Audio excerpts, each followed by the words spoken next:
Franck Ferrand vous invite au cœur de l'histoire sur Europe 1.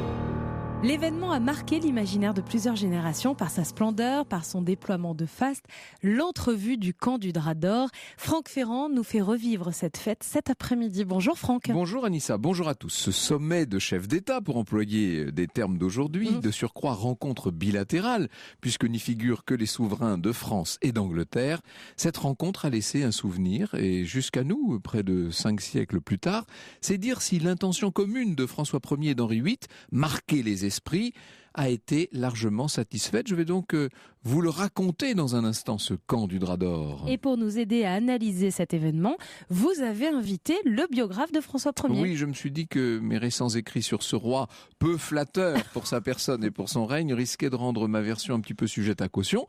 Alors pour plus d'impartialité, j'ai demandé à Didier Le Fur de nous rejoindre. Nous verrons bien s'il est aussi sévère que moi envers François ou s'il lui reconnaît des circonstances atténuantes.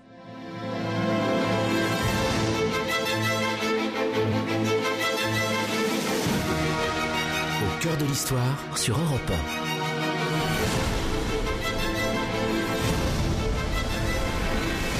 Franck Ferrand.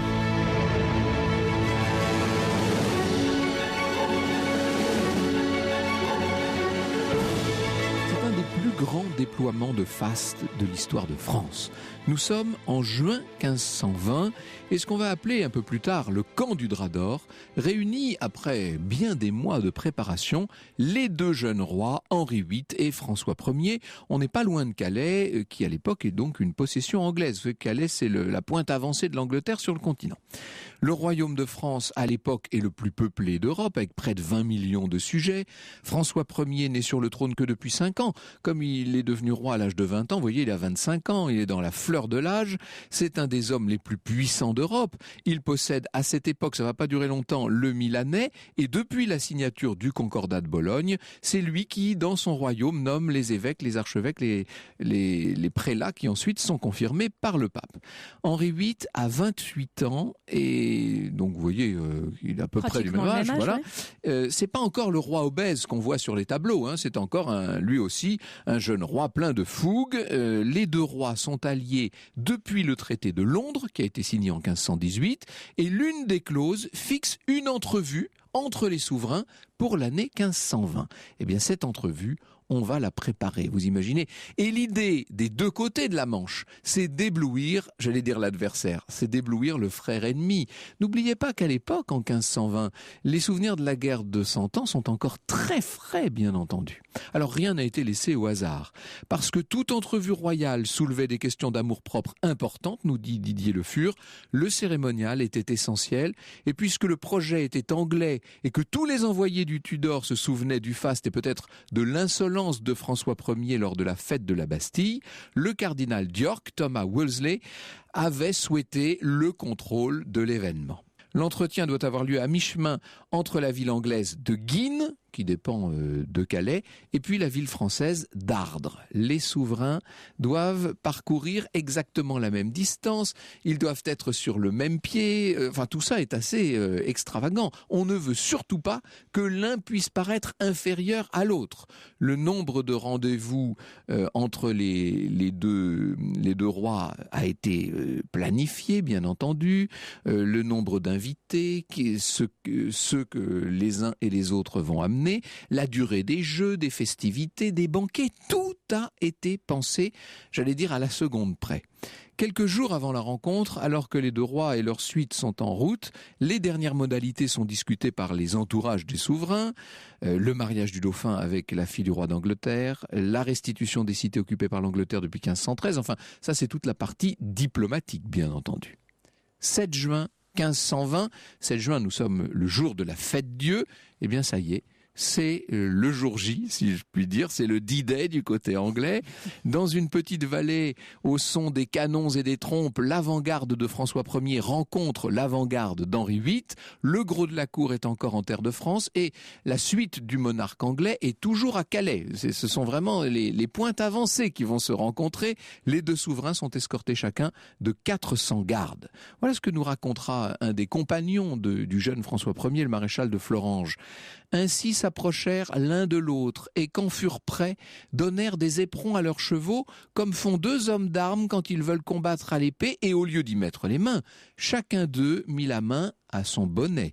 Ils s'embrassèrent et accolèrent très doucement, puis descendirent de cheval et derechef s'accolèrent. Ce fait, ils se prirent dans les bras pour entrer dans le beau pavillon, tout tendu de drap d'or. Non mais c'est pas beau ça, c'est aussi beau que ce qui avait été prévu.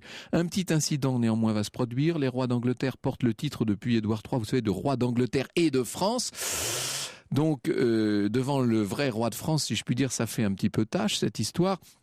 Passons là-dessus, dit le roi d'Angleterre, c'est un mensonge. Tout le monde rit, les deux rois vont rester environ un quart d'heure sous la tente, ils se saluent, et puis chacun retourne dans son logis. Les Anglais ont créé une sorte de palais d'été qui a été construit par 2000 manœuvres et 2000 manœuvres sur les 6000 envoyés du cardinal Wolsey. Vous imaginez, on a envoyé sur le continent énormément de monde. Ce palais, il est fait de toiles peintes montées sur des châssis de bois à partir d'un socle de briques. Bien sûr, il n'est pas destiné à durer, hein. C'est un décor de théâtre, si vous voulez, mais ça a l'air d'un véritable château. C'est très spectaculaire, avec des tourelles, des murs crénelés, etc. Et puis surtout, une chose pour l'époque tout à fait extraordinaire, et là les Anglais nous ont vraiment battus à plat de couture, c'est qu'ils ont installé sur la façade de grandes verrières avec du verre soufflé. C'était vraiment rare le verre à l'époque, on n'avait pas tellement de fenêtres vitrées. Et là vous avez quasiment une façade entière vitrée. Les Français sont éberlués et un peu gênés pour tout vous dire. Le maréchal de Florange écrit dans ses mémoires « La moitié de la maison était toute verrine ». On a l'impression des visiteurs un peu. Alors sur la façade extérieure, des sculptures imitent les statues antiques, on a mis des feuillures, des lambrequins, tout ça est absolument splendide. Devant l'entrée principale, une fontaine distribue du vin à volonté, comme on fait toujours dans les circonstances festives, fontaine dont les deux colonnes dorées sont surmontées au sommet de personnages, Bacchus et Cupidon, c'est bien ce qu'il fallait pour les circonstances. Le palais est donc constitué de 4 corps de logis, 8 grandes salles, des chambres garde-robes, chapelles, etc. Mais vraiment, les Anglais ont vu très grand, avec des sols faits de parquets, des parquets marquetés à l'époque, couverts de riches tapis byzantins. Et ce n'est pas tout. Chariots, litières, malles de vêtements, armes, armures, chevaux de parade, moutons, volailles, barriques, poissons, tonneaux de vin. Rien n'a été oublié pour la splendeur de la suite anglaise. Georges Minois, dans sa biographie d'Henri VIII, nous dit « Des centaines de lourdes tentes, des tapisseries luxueuses, du mobilier, de la vaisselle d'argent, 2000 moutons, 700 congres, 50 hérons, 4 boisseaux, c'est-à-dire une cinquantaine de litres de moutarde, furent acheminés vers Calais. »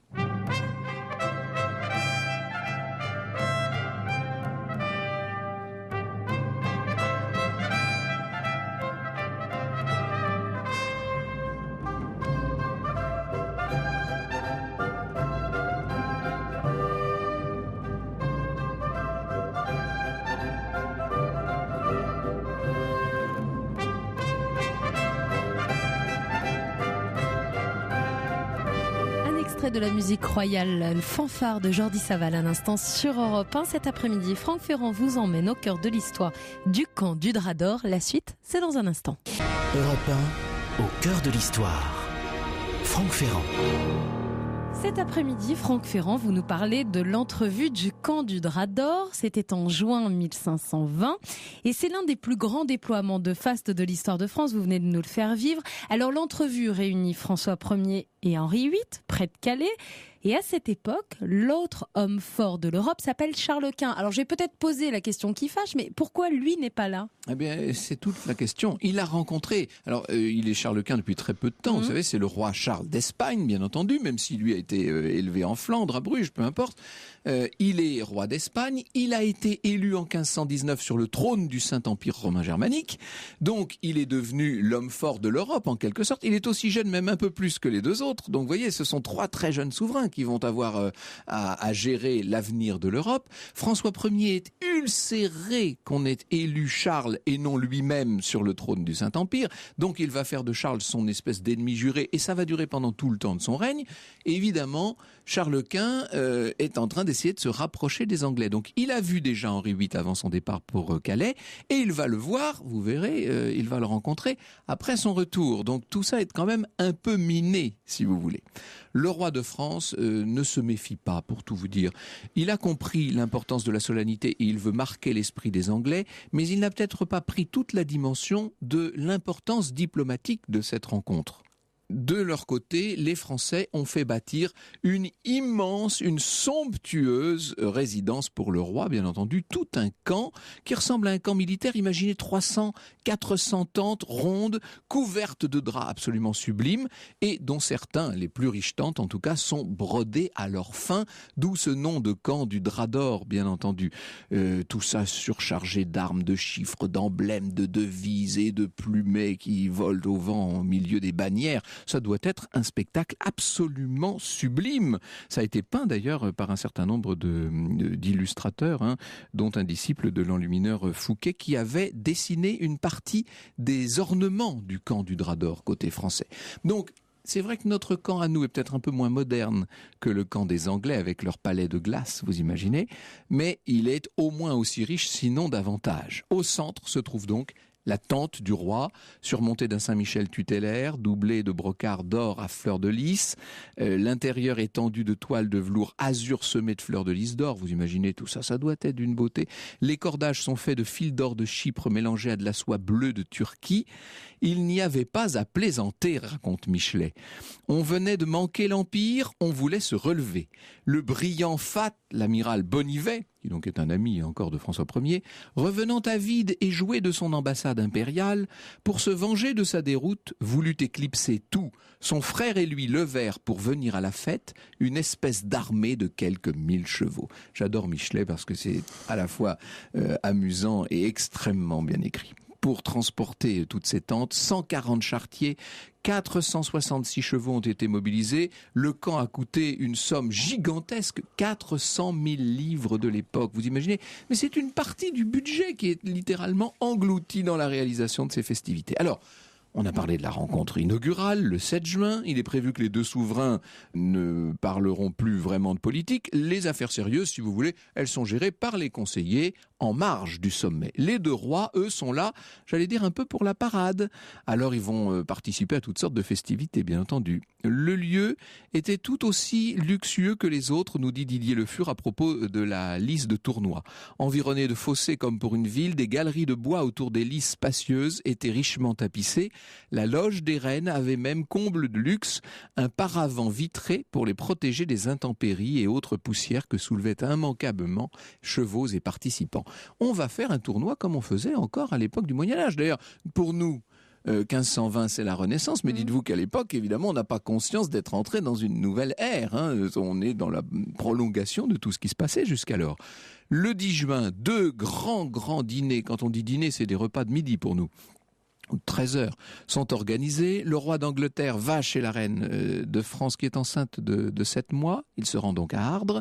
François Ier se rend au château éphémère du roi et donc de la reine d'Angleterre, à Guînes.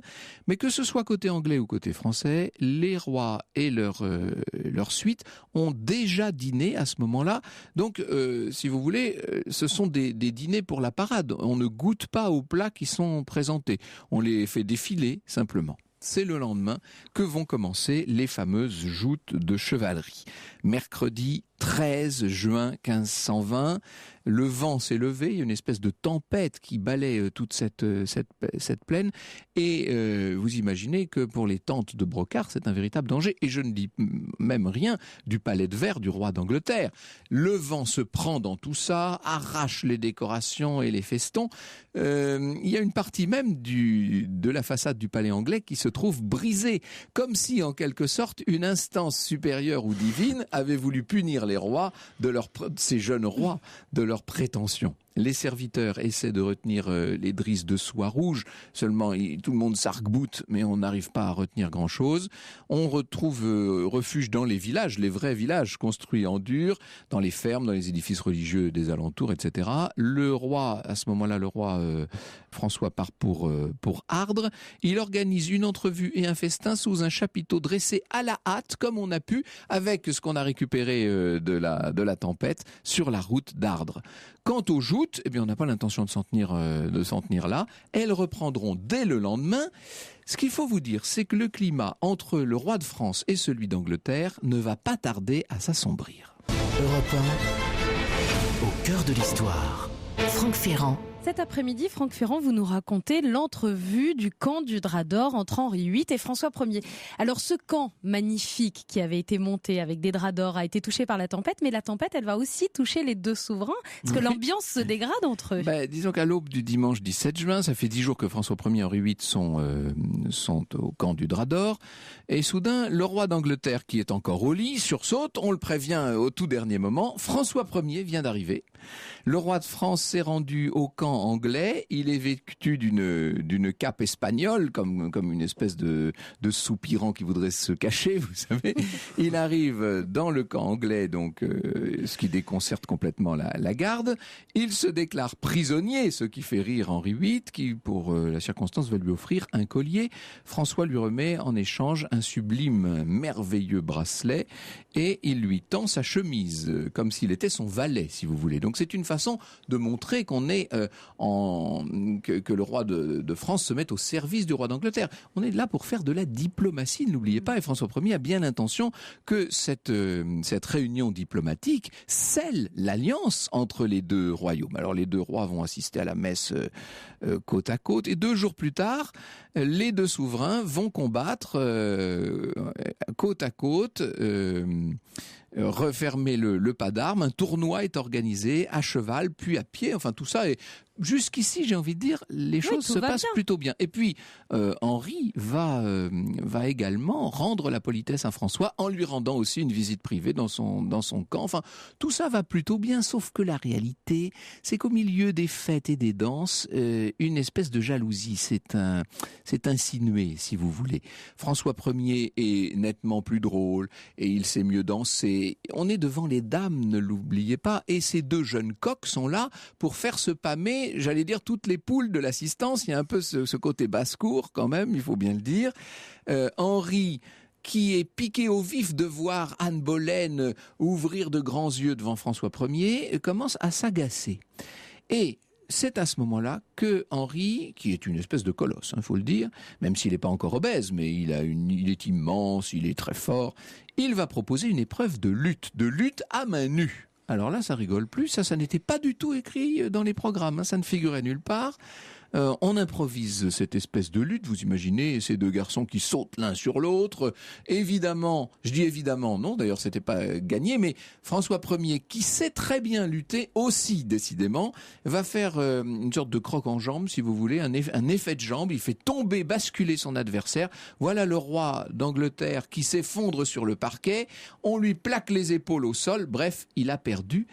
Et François Ier, mais vous imaginez cette histoire, il ne réalise pas qu'il est en train de ficher par terre tous les efforts de ces diplomates et de ces gentilshommes qui, depuis des mois, sont en train d'organiser la réception du Drap d'Or.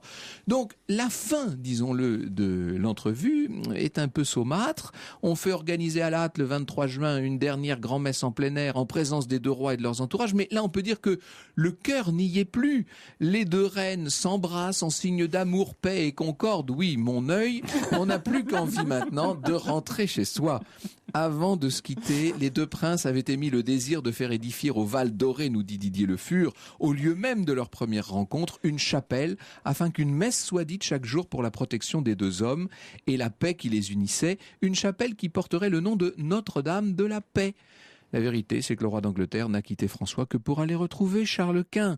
2 semaines seulement après la fin du camp du Drap d'Or, à Gravelines, Henri VIII étant pourparlers avec le tout nouvel empereur. La rencontre, finalement, entre le roi d'Angleterre et l'empereur est beaucoup plus simple, beaucoup plus cordiale que ces espèces de festivités d'un autre âge qu'on a données entre Ardres et Guînes.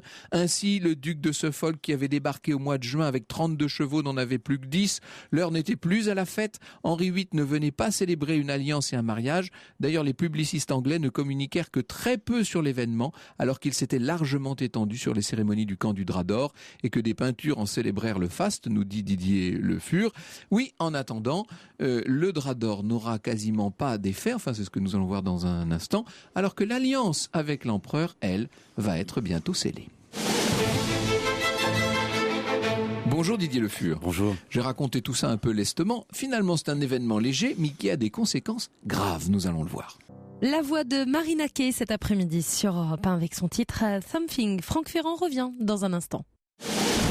Europe 1, au cœur de l'histoire. Franck Ferrand. Alors après nous avoir raconté l'entrevue du camp du Drap d'Or entre Henri VIII et François Ier, Franck Ferrand, il est temps d'aller plus loin maintenant et d'analyser cet événement et surtout ses conséquences avec votre invité, l'historien Didier Le Fur, qui est l'auteur de Diane de Poitiers, paru chez Perrin. Alors, ce qu'il faut peut-être redire, Didier, c'est que les trois souverains qui sont les protagonistes de cette affaire sont très jeunes et sont depuis peu de temps sur leurs trônes respectifs. Henri VIII, François Ier et Charles d'Espagne, devenu l'empereur Charles Quint. Ils ont entre 19 et 18 ans, et 28 ans. On est vraiment dans une génération de nouveaux princes et qui... par les hasards de la vie, parce que François Ier n'aurait jamais dû être roi de France de par ses origines, en tout cas par rapport à son père et à sa famille, que Henri VIII a eu la chance d'avoir un frère qui est mort plus avant lui, et quant à Charles Quint, c'était pas une évidence non plus qu'il est si vite et si rapidement, puisqu'entre 15 ans et 19 ans, il est passé simplement de duc de Luxembourg à roi d'Espagne, plus roi des Romains et futur empereur. Et donc une progression comme ça immense et ces trois personnes ont des ambitions incontestables, des ambitions impériales, expansionnistes, des envies de pouvoir, des envies de domination.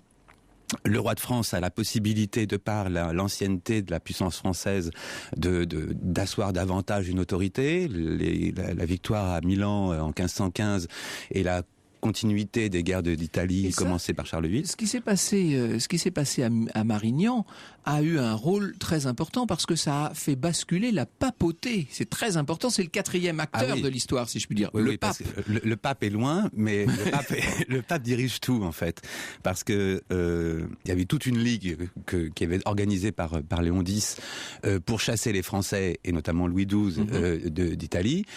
Et François Ier repart, puisque de toute façon il n'y a pas d'armée pour contrer l'armée française à cette époque, et Léon X, devant cette victoire, va choisir le camp français. Et voilà, le pape se dit finalement les Français sont les plus forts, alors bien l'Église va s'allier à la France. Voilà. Et donc rompt cette sainte alliance qui est de tous les États européens contre la France, et donc du coup tous les autres États vont devoir appliquer la théorie pontificale et se soumettre à cette paix. C'est comme ça que François Ier et Henri VIII ont commencé par signer un premier traité, en fait. C'est l'origine du camp du Drap d'Or. François Ier va signer des traités avec tout le monde, mais comme au fur et à mesure de l'évolution de leur pouvoir, et notamment pour Charles d'Autriche, Charles d'Espagne ou futur Charles Quint, parce que c'est le même, à chaque fois qu'il a une nouvelle autorité, on est obligé d'avoir un nouveau traité, puisque à chaque fois qu'il devient roi ou prince d'autre chose, il hérite aussi des litiges contre la France. Donc ça complique un peu plus la diplomatie. Donc on avait prévu avec les Anglais non seulement de désormais s'entendre,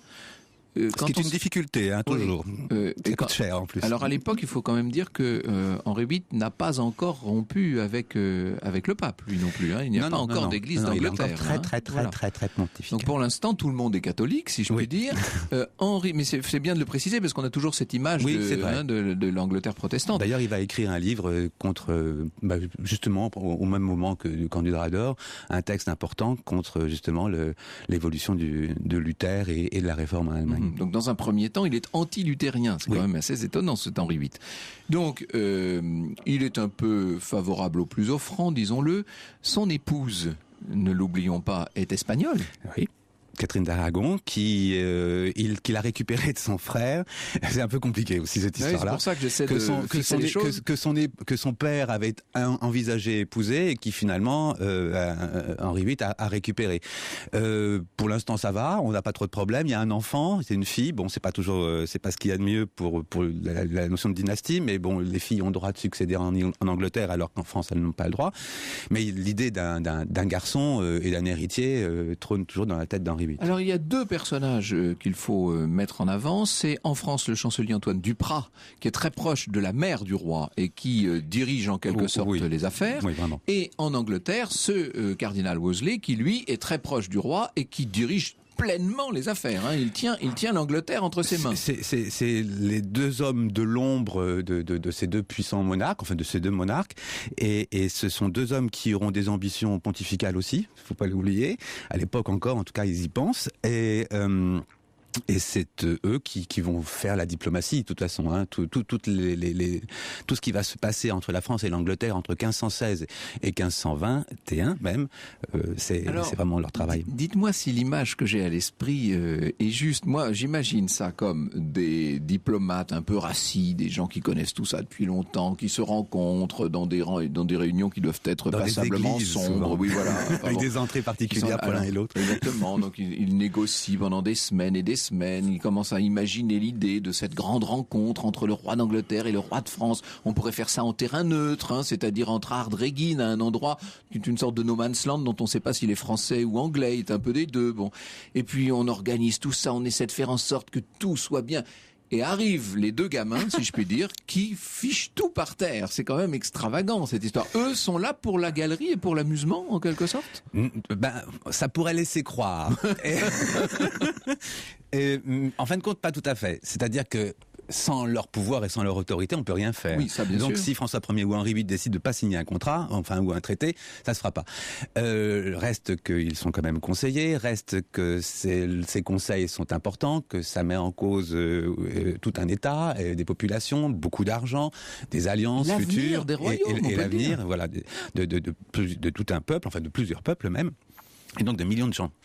À côté de ça, cette fête, c'est toujours le même problème. C'est pourquoi devoir dépenser autant d'argent, c'est-à-dire presque, si on regarde bien, en côté français, en tout cas presque un quart des revenus d'impôts directs d'une année. C'est énorme. Sauf que ça représenterait aujourd'hui des milliards d'euros. C'est alors je ne sais pas si c'est pas toujours les mêmes. Oui, enfin, bon. Voilà, un bout de tissu brodé coûte souvent plus cher que 10 employés au travail avec la matière première. Donc il y a une valeur de l'argent qui est un peu différente. En tout cas, on engloutit une partie de la richesse nationale dans cette fête. Ça, c'est incontestable. Avec surtout des emprunts déjà, voilà. et qui ne seront pas remboursés 20 ans plus tard. Comme d'habitude. Mais ça, c'est François Ier. Là, je vous rejoins sur plein de choses. Il a jamais su compter. Sur cette idée de puissance, c'est aussi parce que l'Angleterre avait besoin de se repositionner aussi dans le concert européen. Depuis la guerre des Deux Roses, l'Angleterre a été vraiment un acteur secondaire des rapports franco-allemands, franco-impériaux et même par rapport à l'Italie et à la papauté. Le retour d'Henri VIII, jeune et convaincant, ou en tant que convaincu que l'Angleterre pouvait rejouer un rôle comme elle l'avait fait un siècle plus tôt, va se démarquer par la guerre, notamment contre Louis XII en 1513, et du coup l'envie de poursuivre, en tout cas de participer à ce trio, j'allais dire presque infernal. Il veut entrer dans le concert politique. Voilà, et d'arriver à la deuxième place, voilà. Soit côté français, soit côté impérial. En gros, celui qui lui permettra d'atteindre ce but, d'être le deuxième en Europe, aura sa faveur. Exactement. Alors, nous allons voir maintenant à quoi ressemblait concrètement ce camp du Drap d'Or. Europe 1, au cœur de l'histoire. Franck Ferrand. Cet après-midi, nous sommes en plein cœur du XVIe siècle, en 1520, au cœur du camp du Drap d'Or, où se sont rencontrés Henri VIII et François Ier. Et pour découvrir plus en détail ce camp fastueux, vous avez invité le biographe de François Ier, Didier Le Fur. On a tous connu ça un jour ou l'autre, Anissa. Vous savez, on veut organiser une fête. On se dit, tiens, pour mai X années, je vais faire une fête. Et puis, ah oui, mais alors il faut inviter un tel, puis il faut la famille machin, il faut ça. Oh là là, puis bon, donc il faut un lieu plus grand. Ben oui, mais si j'ai un lieu plus grand, il faut que c'est un peu d'allure, donc il faut de la déco. Et même s'il y a de la déco, il faut et puis etc. Et la petite fête qui au départ avait un budget, je sais pas, de X euros, finit par coûter, oui, ou quadruplé. Bon. Ou donc, alors on l'annule et on fait tout ça ailleurs. Voilà, c'est ça. Mais là, ça n'a pas été annulé. C'est exactement ce qui s'est passé. C'est-à-dire que aussi bien du côté anglais que du côté français, en plus il y avait des espions de part et d'autre. On savait, on se disait, oh, vous savez, les Anglais font des trucs incroyables. Ah bon, mais alors il faut qu'on en fasse autant. Et les Anglais disaient, mais vous savez, les Français vont nous en mettre plein la vue. Pas question de se laisser faire. Et donc chacun est allé et monté dans les tours, si je puis dire, et on a fait cette débauche extraordinaire. On a construit ces deux villes. Quand je dis des villes, c'était des villes de cour, si l'on peut dire. Alors... Mais on a bâti ces deux grands camps somptueux de part et d'autre, au point que ça ait marqué l'imaginaire de plusieurs générations de Français et d'Anglais. Oui, parce que c'est l'une des premières rencontres qui a mis... Enfin, généralement, les rencontres diplomatiques prennent du temps, mais c'est en catimini. On ne fait pas tout un cirque, c'est le cas de le dire. Là, c'est le mot qui convient, là, avec les chapiteaux et tout. Autour de ça. Alors, depuis le premier traité de paix ou la première tentative d'alliance de 1518, cette rencontre avait été prévue. Les rencontres diplomatiques étaient rares, c'est toujours compliqué. Il y a le problème de la langue, des problèmes justement des préséances, compliquées, oui, voilà. C'est énorme. Et donc du coup, il y a toute cette préparation. L'élection impériale a retardé cette rencontre.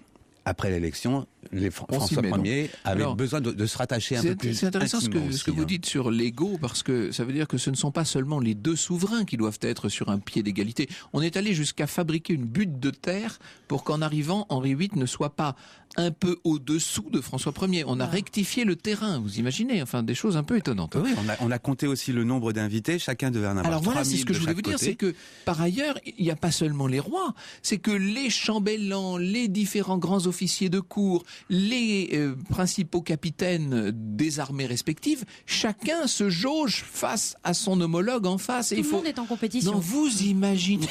On est dans une sorte de miroir, et où chacun doit être dans l'égalité, ce qui n'était pas le cas dans cette fameuse fête de décembre 1518, où là François Ier s'était carrément pris pour le roi Soleil vivant et où les Anglais avaient largement été vexés, ils n'avaient pas envie de revivre, et ils n'avaient pas envie de revivre ce genre de choses. Et là, donc, du coup, on est dans une volonté à la fois d'égalité, mais d'égalité dans le faste, ce qui est assez étonnant. Mais c'est pas une égalité minimaliste, c'est une égalité dans le délire. Dans le délire, et c'est vrai que ça a coûté très cher, mais au corps défendant de tout ça, c'est que ça a fait travailler aussi beaucoup de monde. Mais oui. Tous les ateliers pour les métiers d'art, c'est formidable. Voilà. On devrait recréer un camp du drap d'or aujourd'hui, ce serait pas mal. Et pendant près d'un an, il y a des tas d'artisans de toute la vallée de la Loire, de toute la vallée du Rhône, et même jusqu'en Italie, puisque la plupart des étoffes, côté anglais ou côté français, ont été achetées en Italie. Oui, ça a enrichi des familles entières. Mais oui, exactement. Oui. Et puis après, il y a eu une sorte de rentabilité aussi, puisque tout ça n'a pas passé au vent. Tous les bois qui avaient été achetés ont servi à l'armée. Oui, on a fait du remploi. Les étoffes ont été réutilisées dans les demeures royales, etc. On a revendu, heureusement. Voilà. Mais il y avait la volonté quand même de montrer à la fois une puissance, mais comme toujours, c'est pareil, on montre sa puissance à la guerre, on montre sa puissance de l'argent dans les fêtes, et on est toujours dans l'idée de dire je suis riche, donc de toute façon méfie-toi parce que je peux toujours me mettre en colère et t'écraser. Je lisais tout à l'heure l'énumération que Georges Minois a faite des banquets anglais, tout ce que les Anglais ont acheminé depuis l'Angleterre, ils ont fait traverser la Manche à des... Ils ont tout ramené pratiquement. Tout. Sauf les mouettes et les cormorans qu'ils ont chassés sur place, mais sinon tout le reste a été ramené. Et même chose, du côté français, on a fait venir énormément de victuailles, parce que dans ce genre de grandes rencontres diplomatiques au XVIe siècle, il y a les banquets, bien entendu, les passes d'armes, les tournois de chevalerie, qui sont plus des démonstrations de faste qu'autre chose. On ne se fait pas grand mal, quoique on verra avec Henri II que ça peut parfois mal tourner, mais enfin bon, c'est quand même largement du cinéma, si je puis dire. Et les bals, bien entendu, les fêtes en tant que telles, avec musiciens, chacun est venu avec la musique, justement, et la musique a eu un rôle très important, et justement, il y a eu une sorte aussi de concurrence, là aussi, sur la qualité des musiciens. Tout était au regard et à l'observation de l'autre. C'est ça. Surtout. Sur la nourriture, parce que quand on... To make up with the Jones, disent les Américains. Sur la nourriture, ça a l'air d'être idiot, mais chacun avait peut-être son régime alimentaire. Certes, pour toute famille noble, tout ce qui vient du ciel est meilleur que tout ce qui est sur terre, donc par conséquent, les dîners d'oiseaux sont toujours bien plus prisés. Avec des cygnes, etc. Mais tout ça, comme vous l'avez dit tout à l'heure, vient d'Angleterre et acheminé régulièrement. Alors, c'est toujours le même problème, c'est pas simplement pour ces fêtes, c'est aussi pour tout le quotidien, et aussi toute la nourriture des Anglais présents depuis des mois ou des semaines pour préparer ce camp, et pendant toute la durée du camp, toute leur nourriture venait toujours d'Angleterre. Il n'y a rien qui a été produit pratiquement en France ou acheté en France. Et l'idée de ne pas enrichir le territoire sur lequel on était est assez remarquable de ce côté-là. On imagine toutes ces centaines de personnes, les cuisiniers, les brodeurs, tout ce qu'on peut imaginer, les hommes d'armes, qui font de leur mieux pour que la cérémonie soit parfaite. Et voilà ces deux garnements qui décident de lutter à main nue. Et voilà comment on fiche tout par terre. C'est la conclusion inattendue du camp du Drap d'Or dans un instant. Europe 1 au cœur de l'histoire. Franck Ferrand. Nous parlons de cette fête incroyable qu'était le camp du Drap d'Or. Kéké, c'est un lapsus révélateur. Une fête fastueuse et on en parle avec Didier Le Fur. Alors cette fête absolument somptueuse, bon très bien, sauf que alors au début ils sont quand même de bonne foi nos deux rois. Et je pense que quand ils s'embrassent de façon démonstrative, quand ils vont se réveiller mutuellement l'un chez l'autre, etc., ils sont plutôt de bonne volonté a priori. Ah oui, ils y croient et François Ier a besoin. Oui, François Ier a besoin de l'anglais. C'est un affectif, François Ier en plus. Sans doute. Mais en tout cas, il a aussi besoin de Henri VIII pour justement contrer Charles Quint qui maintenant est susceptible d'embêter le roi de France de tous les côtés. On imagine dans la coulisse le chancelier Duprat et le cardinal Wolsey qui sont là à tout observer en se disant bon, pour l'instant tout va bien, j'imagine. Il faut que ça aille. Jusqu'ici ça tient.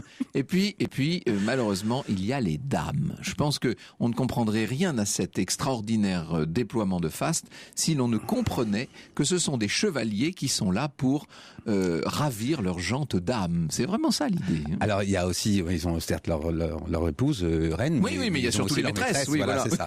Et alors, déclarer ou pas déclarer, c'est toujours très compliqué. C'est de savoir quand Anne Boleyn est sans doute là. Madame de Chateaubriand peut-être. On n'a pas de certitude parce qu'elles sont par définition pas mises dans les chroniques. Exactement. Et par conséquent, il n'y a que les noms officiels plutôt et légitimes qui apparaissent. On peut imaginer, je vois pas bien ce qu'aurait fait Madame de Chateaubriand ou Anne Boleyn d'ailleurs, toutes seules respectivement dans leurs cours respectives. Bien sûr qu'elles ont suivi la cour, ça paraît probable. Tout le monde était là, 3000 personnes, il faut quand même les inviter. Ouais, évidemment. Et donc il faut trouver toutes ces personnes-là pour chacun vient avec son personnel, avec son argenterie et tout ça. Ça devait être. C'est-à-dire que grosso modo chaque personne, au-delà des 1000 personnes qui sont habituellement autour de François Ier et des 500 qui sont autour de la reine de France, il y a aussi à peu près 20 à 25 personnes autour de chaque personne noble ou avec un degré de puissance ou de pouvoir à l'intérieur du gouvernement. Non, c'est au moins quelque chose. Alors, tout allait bien jusqu'au moment où Henri VIII, semble-t-il, propose à François de combattre à main nue. Qu'est-ce qui lui a pris ?